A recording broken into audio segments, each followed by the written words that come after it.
What's up, Bulls Nation? You found yourselves locked on Bulls. I'm Matt. That's Big Dave. Up ahead on today's episode, we're breaking down the Bulls' winning streak coming to an end on Saturday night as they lose to Ja Morant, his career-high 46 points, and the Memphis Grizzlies. Are the Bulls problematically losing to all the good teams? DeMar's streak comes to an end. There's people discussing Vooch versus Tristan Thompson late in the game. We're talking about all of that next on a fresh Locked On Bulls. Let's go.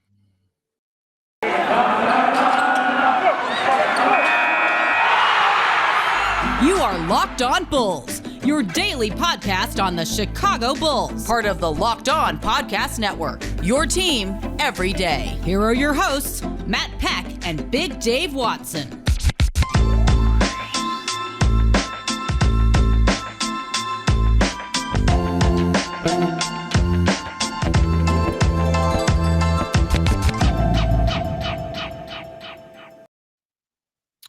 What's up and welcome in to Locked On Bulls, part of the Locked On Podcast Network, your team every day. I'm Matt Peck. You can follow me on Twitter at Bulls_Peck. You can follow my co-host Big Dave Watson at BAWL Sports. You can follow us at Locked On Bulls. Hit us up on that text to voicemail line 331-979-1369. Today's episode brought to you by Bet Online, which has you covered this season with more props, odds, and lines than ever before. Bet Online, it's where the game starts. All right, Big Dave. Well, happy Monday. In case you missed it, we dropped the news at the end of our Friday episode last week that this is our final week hosting Locked On Bulls. So let's enjoy it. But first and foremost, how fun was the weekend that we just had together with our fellow Bulls Nation? You know what? That was a lot of fun. Hanging out at the game Saturday. Shout out to our guy Maul from Bulls Central, who, gave us the tics to go check them out, sit there and watch that game, and to watch Ja Morant's father absolutely go insane. That was also quite entertaining. It was. Shout out to him, man. And shout out to all the fans who came with us at the UC, man. Shout out to my man in the concession stand who saw me and was like, "That's Big Dave. What's up, man?" And just had a conversation, man. I didn't Shout catch out your to name, Ethan, brother. who had that dope old school Raptors jersey on. Yes. Oh, yeah, man. Yo, he was awesome too, man. So, yeah, shout out to all y'all, man. We got to see our pal Rob Schaefer. Yeah. And then on Saturday, we waved to Casey Johnson. We saw him did. say hi. And then on Saturday, we went to Windy City Bulls against the Boston, Maine Celtics. Saw Denzel rocking his street clothes. We did. I don't know if it was a DNPCD or he's hurt or both. But he's hurt. I got to stare daggers into the back of his head. He felt them. Shout out to our pal C Red Fred for organizing our Bulls Podcasters event at Now Arena on Sunday. And cherry on top of a fantastic weekend, we got to catch up with our old pal Mark Shanowski, who's doing play-by-play for the Windy City Bulls these days. Didn't it just make your heart feel so warm and fuzzy to get to hang out with Mark for a second, Dave? Look, man, getting to see Mark Shanowski. Well, first of all, shout out to my man Prez and A-Dub, who are working there as well. And shout out to my man Jeff, the cameraman, who's always awesome for the Windy City Bulls. But, man, seeing Mark Shanowski, man, and just having a conversation with him, like him just actually speaking and talking to us like he actually likes and respects us, will always trip me out. You know what I'm saying? Like, it always will. But, yeah, that was real cool, man. Really it's cool. It's a testament to how much we respect Mark in that, like, when he first started talking to me, it was like, so what's going on? What's this news? You're leaving lockdown? What's going on? And I was like, well, like the announcement goes, public officially on Friday, Mark. And he just looked at me with this look that said, like, Matt, you could tell me. And then I told him. Because it's Mark Shanowski. Because it's freaking Mark Shanowski. It's the king. Shanowski. Yeah, man. All right. Unfortunately, we do have to talk about a loss from over the weekend. I don't know about you, Big Dave, but, sitting there watching that game, the Grizzlies controlled it for three quarters. They really controlled that game. I thought the Bulls were lucky to only be down 7 at halftime. Mm-hmm. And then I think it was a 14-point margin entering the fourth quarter. Mm-hmm. Credit to the Bulls for the way that they fought back. And I'll tell you, man, the UC crowd was electric in that fourth quarter when the Bulls were making their comeback. They got it down to as close as 1 at one point, I believe, right? Yeah. And they don't quite get enough down the stretch, maybe a little bit too big of a hole. Mm-hmm. What did you make about that final sequence? Because I saw some Bulls fans trying to pin this on DeMar, like he shouldn't have gotten himself ejected after that no call. I did see last 2-minute report ruled that was a clear and correct no call on that final DeRozan possession. But Were you okay with that? Are you angry at DeMar at all? And do you think that maybe instead of trying to get a 2-for-1 with 14 seconds left, they should have just looked for an open three? Well, for DeMar, I'm never angry at DeMar. Let me start there. But I understood why. It wasn't, honestly, I don't think it was that play. I think it was just a culmination of all that was going on during that game, because there are a lot of fouls not being called for DeMar DeRozan in that game, man. He was getting smacked around and they weren't making those calls. And he was keeping his composure, keeping his cool. And once that happened, it kind of felt like he felt, okay, we just lost the game because of this. I'm letting this out right now. So he let it out. Boom, game over. And that's what happened. I had no problem with them going for the two. I think you and I were discussing it with Jamal about go ahead and taking the quick two, because it was 14 seconds left and they still had, an opportunity to get another shot at it. So yeah, it made sense. And plus the Bulls, don't have a, big 3-point shooting team. So, with Lonzo and those guys being out, it changes the dynamic of, how they play. And you put the ball in the hands of your best player, the dude who is a, MVP candidate. You put the ball in his hands, and what does he do best? He scores twos. He gets mid-range. That's what he does. So you put it in his hands and you see what happens. And no, I have no problem with them going for two on that. I understood his frustration. Did I want him to do that? No, I didn't. I'd rather him, of course you want him to remain calm and stay in the game, but I saw it coming immediately. As soon as that happened, I was like, it was either you or Jamal leaned off, said, here it comes. I was like, it's coming. You saw it. It was on the way and it happened. And he went out. I blame nothing, though, on DeMar DeRozan, though, man. Absolutely not. Right. I'm with you in that's the guy who's been your guy in the fourth quarter. And if him trying to get either, a quick two at the basket or a quick two on an open mid-range look, yeah, fine. DeMar, once again, was a big part of the reason that the Bulls had a chance to win a game in the fourth quarter. Because despite his least efficient shooting night in a month, 10 of 29, his 35 plus and 50% plus streak obviously comes to an end here. He still did manage 31. That's the guy. You put the ball in his hands.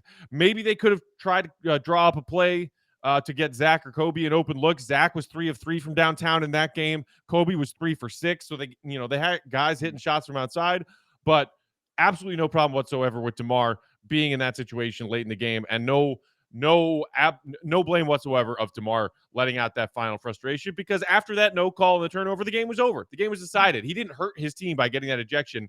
And I think it was kind of not just the culmination of his frustration Saturday night, Dave, but it seems like over this last stretch of, bridging the All-Star break, even leading up to the All-Star break and coming out of the All-Star break, DeMar's been getting frustrated with some no calls from NBA officials recently.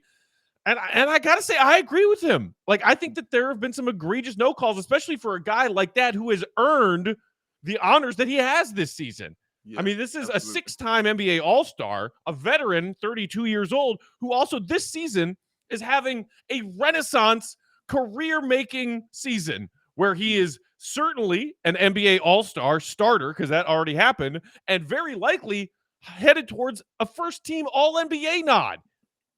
We've talked about Zach LaVine not getting calls and the disrespect there. DeMar DeRozan has earned even more from NBA officials than Zach has, and I understand his frustration. Yeah, I get where he was coming from. I saw what it was. And plus, it was also a frustrating night for him shooting. He didn't shoot the ball well at all, and we haven't seen him do that in a while. I believe he was 10 of 27 or 10 of 29 or something like that. So, yeah, he had a tough night shooting. Yeah, 34% from the field, which was funny because he made both of his 3-pointers that he took, and that's supposedly the place he can't do that at. But man, it wasn't the fact he was missing shots. It was the types of shots that he was missing that we are so used to him hitting over this course of this season. We saw it in that fourth quarter when they got it down to 1 and he made that move inside. I was just ready to erupt. I knew it was going in. I was like, oh, this is cash. And he just went up and it just wouldn't go. It bounced off the right iron. We're sitting right behind that basket, and like you, me, our pal Jamal, everyone was stunned because we all thought, oh yeah, it's going in. Yeah. Fourth quarter, winning time. This is DeMar time. This is what he did. Unfortunate. You can't win them all, but you got to give the Bulls some respect for fighting their way back into that game. Yes. I thought that was, when we were heading into the fourth quarter, I was like, oh, we got a double-digit loss on deck right here. Yep. No, the Bulls fought back and they got some stops. They Rebounding was an issue. We could talk about that in a little bit. But it was a good showing against a very, very good Memphis Grizzlies team. I know some Bulls fans blow a gasket about the fact that it's another loss to a top tier team. Mm-hmm. It was a good game against a top tier team, and they couldn't quite pull it out. They dug themselves a little bit of a hole. We'll talk about how that happened in just a second. But first, Big Dave, tell the people about the Built Bars, would you? Oh, I'm hungry. All right? It's just that simple. It's what it is. I'm hungry. I eat, and I like eating. But I want to eat something good, but I want to eat something that's also good for me. That's the dilly of the pickle right there, kids. How do we change that? How do we do that? We go ahead and we get some Built Bars. Oh, because not only are they delicious, because they're covered in 100% real chocolate, but they're also good for you. 130 calories, 4 grams of sugar, 4 net carbs, 17 grams of protein. This is an awesome thing. And then all the flavors that they have, the mint brownie, the coconut almond, and then they do the flavors of the month. Matt Pett, can you please tell them the flavor of the month this year? Sorry. White chocolate cookies and cream. Ooh, delicioso. Oh, good in any language. Head over to built.com. Use the promo code LOCK15. Get yourself 15% off of your order. Use promo code LOCKed15 to get yourself 15% off at built.com. Built Bar, because you're hungry. All right, moving on, breaking down this Bulls loss to the Grizzlies from over the weekend. I thought Zach looked okay. 28 points, decently efficient night. He was 7-7 from the free throw line, 3 of 3 from behind the arc. There were a couple of possessions once again where I thought maybe the old over dribbling Zach kind of crept in a little bit, but I mean he kept them in the game in the third quarter, and had some timely buckets. I didn't really have any big issues with the night that Zach had. A lot of Bulls fans were talking after this one about the third of the Bulls' big three. Go figure, Nikola Vucevic, who did have a rough night in this game, Big Dave. He was 5 of 17, 0 of 5 from downtown. I hate those 0 for nights from Vooch from behind the three-point line. Just, the measliest of measly double-doubles with 11 and 12.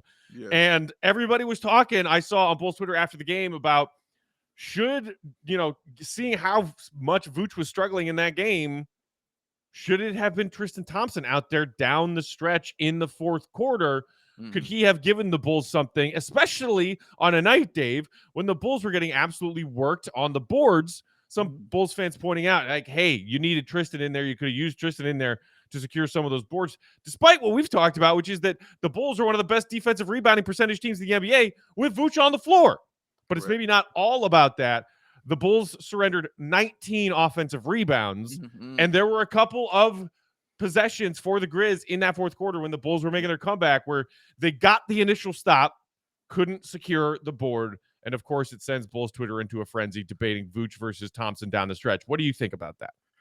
I just don't like the fact that it's said like it's a debate like going forward. You know what I mean? That's my thing about it. Like going forward, should he be on the bench in the fourth quarter? No. Going forward, it should not be that way. It should be what the rotation is going to be as soon as everybody gets back. Situational. That's what it's going to be. And in that situation, yes, I wanted Tristan Thompson on the floor because of what he was showing, because of what he was doing, because the problems and the havoc that he was causing, and just the overall toughness he was providing the Chicago Bulls, kind of that spark. You know what I'm saying? Like that run they run on the fourth quarter was with him on the floor. Like that's really how it happened. When he got on the floor, and the energy he provided, you know what I mean? And the way he draws fouls. I would love to see the stats on how many fouls he draws per game. But, those things, he was just an irritant. He really was. He was a real, real irritant. And I liked how they looked with him on the floor that game in the fourth. And with the game Vooch was having, with him being off, I was like, okay, yeah, I like him on the floor. What I wanted to see was him and Tristan and Vooch on the floor together. That's what I wanted to see. I wanted to see what they were going to look like together because the reason you just mentioned, the Bulls are a great defensive rebound team with him on the floor. So you put a great offensive rebounder out there also in Tristan Thompson. I think that provides something against bigger teams, you know what I'm saying, like that, teams with that kind of size where they're going to struggle getting those kind of rebounds. But yeah, in that situation, yes, Tristan Thompson should have definitely been on the floor, in my opinion. But going forward as a debate, come on. Come on. Yeah, no, I think you hit it with the word situationally. It's like Bulls fans watch one game and then want to make a conclusive rest of season decision based off of one game or one quarter. Like, oh yeah, no, you should close with Tristan instead of Vooch. Vooch had a bad night. We know this. We know this about him all season long. He has his ups and downs. He has his good nights and his bad nights. Right. People pointing out that, Vooch tends to have bad nights when the Bulls go up against really elite, big, dominant physically bigs in the NBA. And man, you can't get more concrete than that when you talk about a Grizzlies team with not only Steven Adams, who is like the hardest brick wall screen setter in the NBA. The guy's a monster. You got Jaren Jackson Jr. You got Javonte Green out there trying to guard Jaren Jackson Jr. Exactly. I mean, come on, like Anderson and Clark off the bench. Like, this Grizzlies team has size on size on size on size. And we've known all season long that is a weakness for this Bulls team, especially when their elite point of attack defenders are out and cannot help alleviate that by preventing their opponents from getting into their offensive sets out of the gate. That is when the Bulls' lack of size rears its ugly head, when their point of attack defense struggles and everybody out there is undersized. Yeah, and they're going to have those issues like that. And also what Tristan did, like I talked about drawing fouls, the havoc he caused on Jaren Jackson Jr. I mean, every time he was in it, he was drawing a foul against him, like going inside and just being tough. And if you just watch him when he's playing, and I think you said it, man, like the coach on defense kind of thing that he provides when he's out there, just watching him do that and the little stuff. Like, I saw one play when the ball went up, he didn't even look at the ball. He wasn't even caring about rebounding the ball. He was just focused on boxing his man out and making sure you don't get a chance to get this rebound. That's that little stuff I like. You know what I mean? Those tiny things that he does, I like. Even when he brought Vooch back in the game, when they got the game close, he spent the majority of his time when Vooch was getting his mouthpiece and getting ready, yelling at Vooch positively, like, yeah, baby, you know what I'm saying? Let's go. Let's get it in. Get in there. Do your thing. He was just that kind of thing. I just wanted him in that game because when they play these rough teams, and like you said, Vooch is struggling against these, kind of rough riding big men like that. When they play those physical teams like that, and Vooch has to match up physically with guys who are his height, it's good to have a backup plan with him, you know what I'm saying, on the side who can match that physicality just in case he gets lost on the pick and roll. Because you saw, I'm sure we'll get into it with Ja. We saw on the pick and roll what that was looking like.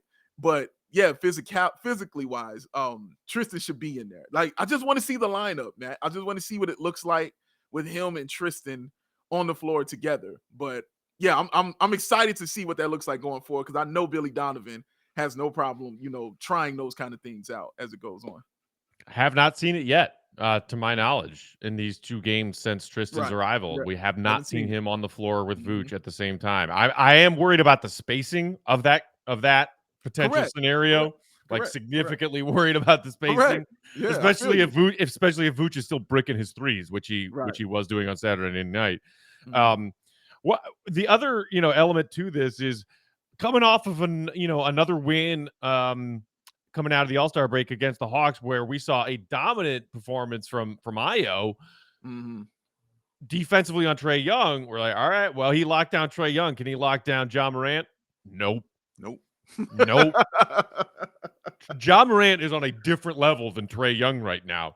Ayo had one of his kind of just like quiet rookie will have a bad game here or there kind of games. He was scoreless, only had 3 assists, and only played 22 minutes, Dave. What did you think about Ayo's night on Saturday?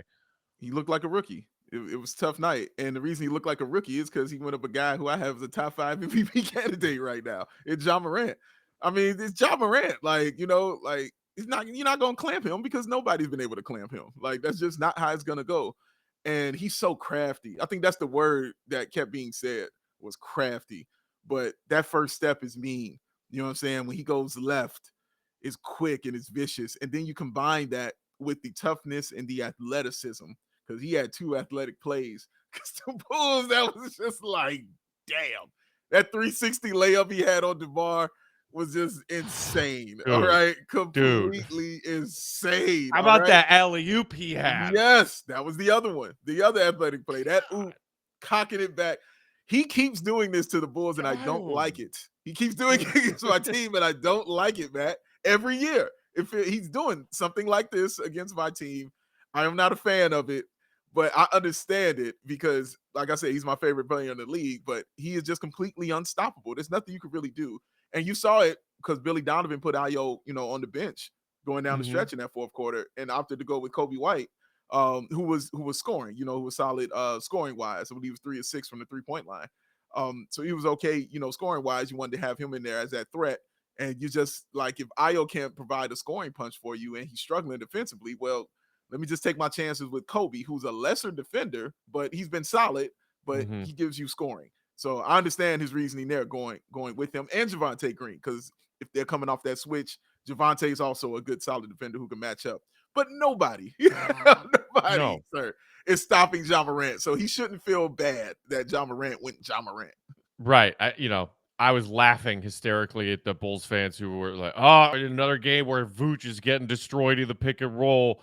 It's like, okay, not all on Vooch. If you haven't figured that out by now, you can't help. But also the insane athleticism, quickness, agility, in-air adjustment, all of the things that we're seeing Ja do in his pick and roll attacks and his play at and above the rim this season, combined with the quality of screen setting they have with Memphis's bigs. Yeah. Nobody in the NBA has figured out how to slow that down yet, and it's why the Grizzlies are one of 3 teams with 40 wins at this moment. Correct, man. And vicious. I mean, and even in that pick and roll, man, just think about it. Steven Adams had 12 points and 21 rebounds. Yeah. You know what I'm saying? Like when they would run that pick and roll, how he was the trailer every single time. And he was just that trailer. And so when John went up and he missed, it was easy pickings for Steven Adams every single time. And so that has to cease and that has to stop. But it's hard. It's just a hard decision and hard thing to defend for Vooch. Who's like, man, what do you want me to not guard Ja Morant on the pick and roll? Like it's Ja Morant. Like, it's what I have to do. But the box out has to come from the guards. The box out on Adams has to come from the guards, man. They can't keep putting Vooch in that kind of position, that compromising position like that. Right. If Vooch commits to try to contest Ja at the rim or whoever it is in that scenario, or if it's Vooch trying to contest, the big, whoever's rolling to the hoop and Vooch commits to help, then the weak side guard or the top side have got to try to come and box out somebody potentially following that up. Again, I said it earlier, 19 offensive rebounds for the Grizzlies on Saturday. Crazy. 19. Crazy. You cannot have that. They ended up taking 7 more shots than the Bulls in this game. But, I mean, goodness almighty. Like, it could have been 17 more shots than the Bulls. Credit to the Bulls that, they got some stops down the stretch and kept this game close. But, again, there were some critical possessions down the stretch where the Bulls could not contain the board, and that was costly. Yeah. All right, we still have to talk a little bit more about this game and bigger picture with the Bulls losing to yet another elite top-tier NBA team. As we know that the schedule is only going to get more difficult down the stretch here in the regular season. So we'll touch on that next. But first, today's episode brought to you by Bet Online. Football might be over, folks, but basketball is in full swing with both pro and college hoops. Did you see some of the college hoops results over the weekend, Dave? Like 6 of the top-ranked teams in the country went down. Crazy, man. Crazy upsets. And those upsets could be money in your pocket. All you got to do is know what you're doing, know what you're watching, and go to betonline.net. From all the latest odds, totals, player performance props, to where the next fired coach is going to land, betonline.net is the #1 spot for all your sports betting needs. BetOnline remains the best spot for all your sports scores and news this season, and it's not just basketball. BetOnline.net is your source for NHL hockey, even boxing and UFC. Baseball, what's going on? If the baseball season starts, they got you there covered at BetOnline too. So head to the website today or use your mobile device to learn more about the trends and action. BetOnline, it's where the game starts. All right, Big Dave. In addition to Vooch versus Thompson and DeMar's ejection, and Ja's career high 46, the other big thing that people were talking about after this Bulls loss to Memphis was another loss to a top-tier team. Which I think put the Bulls record against the top 3 in each conference, East and West, collectively at 2-12. Correct. I want to say. Correct. Concerning, but I am not uber panicked about it. Like as far as the Western Conference, you don't have to worry about that until if you make the finals. Like other than just your, helping or hurting your cause with your win-loss record in this, Eastern Conference standings race right now. The more concerning thing would be losing to the top teams in the East, because you're going to have to go through at least one of them, if not several, to make yourself a deep playoff run. Again, this was a better result, I thought, than a lot of the Bulls games earlier this season where they've been very shorthanded or had a bad effort and get blown out by top teams in the NBA. Do you think, if anything, something was added to that conversation based on this Bulls-Grizzlies result Saturday? That's a good question. I'd say for me, Matt, I was happy at the showing because I think we discussed that when we were at the game. I was happy that they didn't get another blowout, because I think I would have been much, much more concerned if they had lost again by 20 to another one of those kind of teams. I would have been like, dude, okay, I know we shorthanded and all. I get that, but damn, like again, like and again, we're not showing our best and playing against these teams and we're struggling. Like, okay, because at certain point in times you're like, it's starting to look like a pattern here. You know what I mean? Like, not only it's not that you're losing, it's that you not having a chance at all in a game to even try to win it. So. But it was the fact I like the showing so much because it was the fact that they were struggling as a team. We mentioned Vooch struggling, we mentioned Ayo struggling, we mentioned DeMar struggling, and they still had a chance to win that basketball game. You know what I'm saying? Like a really solid chance to win that basketball game. So seeing that, I kind of took that away. I know what everybody says, not about moral victories. Yeah, you are, because you're looking at this one is a moral victory. This is what it is.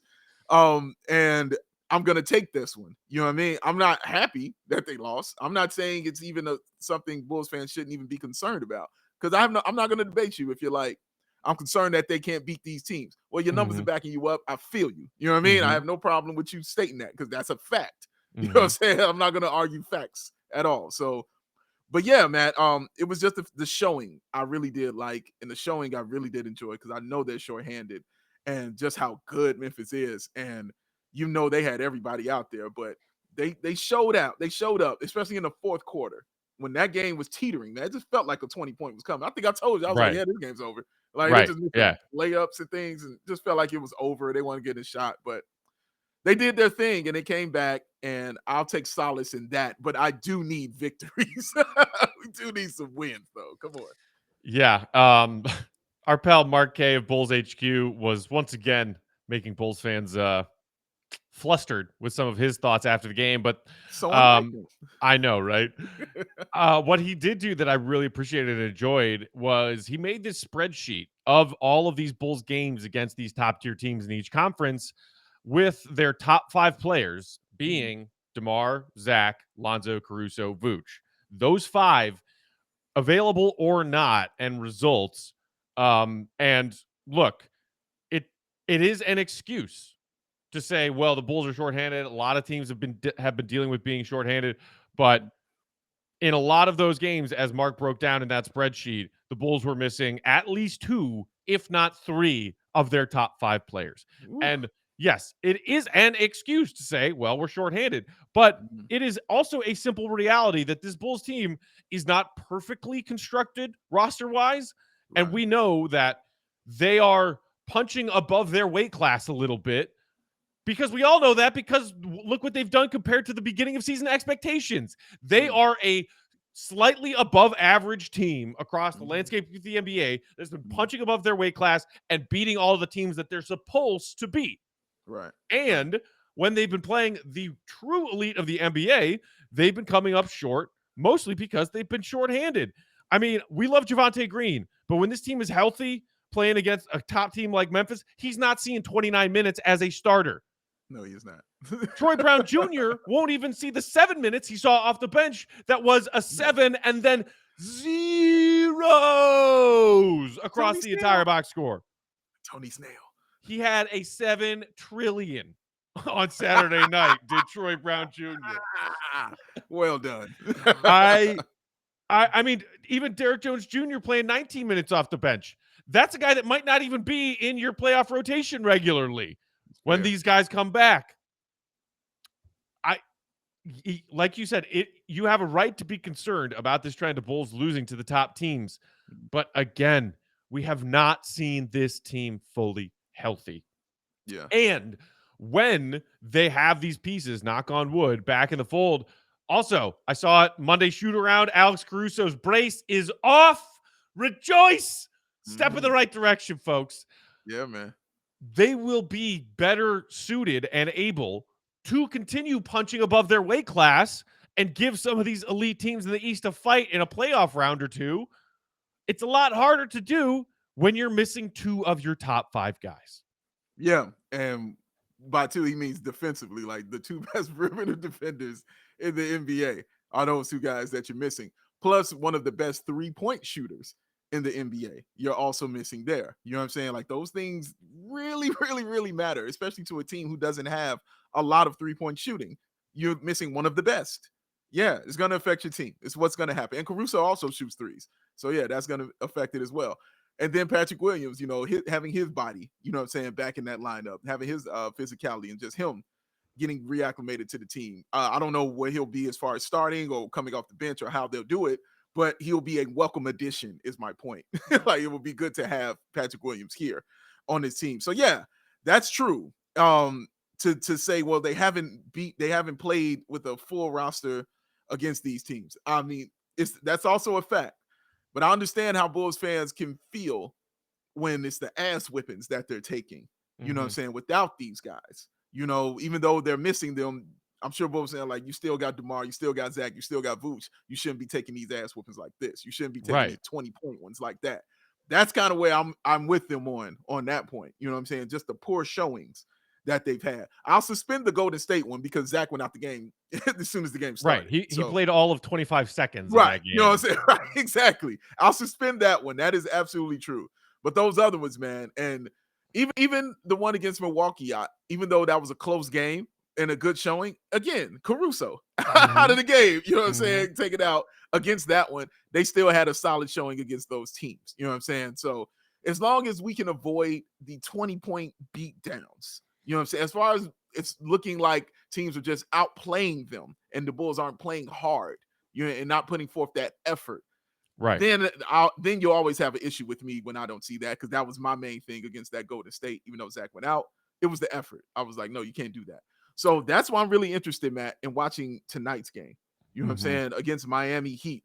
Because I think you and I both had them losing the Grizzlies game and this game. So I'm more concerned with watching this effort and how they put forth that kind of effort tonight, because a guy like Tristan Thompson is all about that effort, and he's very vocal about it, and I'm sure he'll be vocal about it to the team. Yeah. This game coming up Monday night against the Heat, obviously a big one for the Bulls in their Eastern Conference standings. But again, this Grizzlies game, I don't think anybody should be livid about that loss.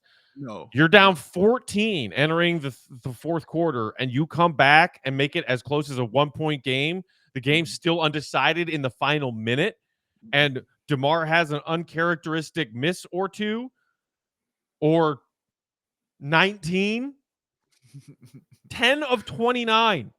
Yeah. We've gotten used to this insane version of DeMar DeRozan that's like the most efficient scorer since Wilt Chamberlain in the 60s, okay? Correct. That's wild, but we have gotten used to it because of this streak.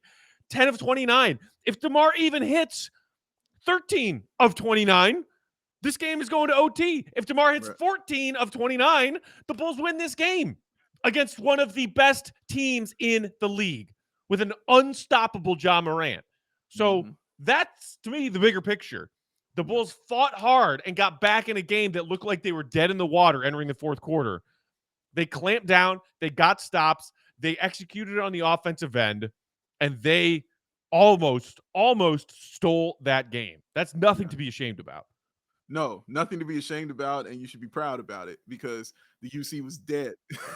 That entire game, it was dead, okay? The entire game, man. You could hear Ja Morant's father and his friend telling Bulls fans to shut up. You could hear it. All from we weren't sitting too far, but it was far enough from the floor. It's still like you got to be vocal to hear it. But man, when that comeback began, Matt, I'm just saying, think about how it started. Like, it was the effort. That's all it was. It was just effort and will. That's what it was, and the defense, of course, but the defense takes effort. So that's the thing. And again, I'm keep mentioning Tristan Thompson on this, but that's what he kind of brings, you know what I'm saying, to this team, is that kind of effort that I don't care what the score is. We ain't, you know what I'm saying, we still in it. You know what I mean? We still got a chance. We still got a shot to go ahead and do our thing. And so I appreciate, having him for that. But as long as the Bulls keep putting forth that kind of effort and letting these teams know this ain't just gonna be an easy night, even though we're slim, even though we're, down a couple guys and everything, ain't gonna be no easy win for you out here. Yeah, I have to take that because, again, like Matt keeps saying, I haven't seen the full roster yet. You know what I mean? If they're losing this with the full roster, that's a whole nother discussion. You know what I'm saying? That's Right. a whole different discussion, Bulls fans. We can straight up have, and I hope we don't have it, because if we do have it, that means we are not where we want to be. You know what I'm saying? As far as this team, but let's get everybody back. Let's see what it looked like then, and then let's punch some of these teams in the face with a full closed fist. You know what I'm saying?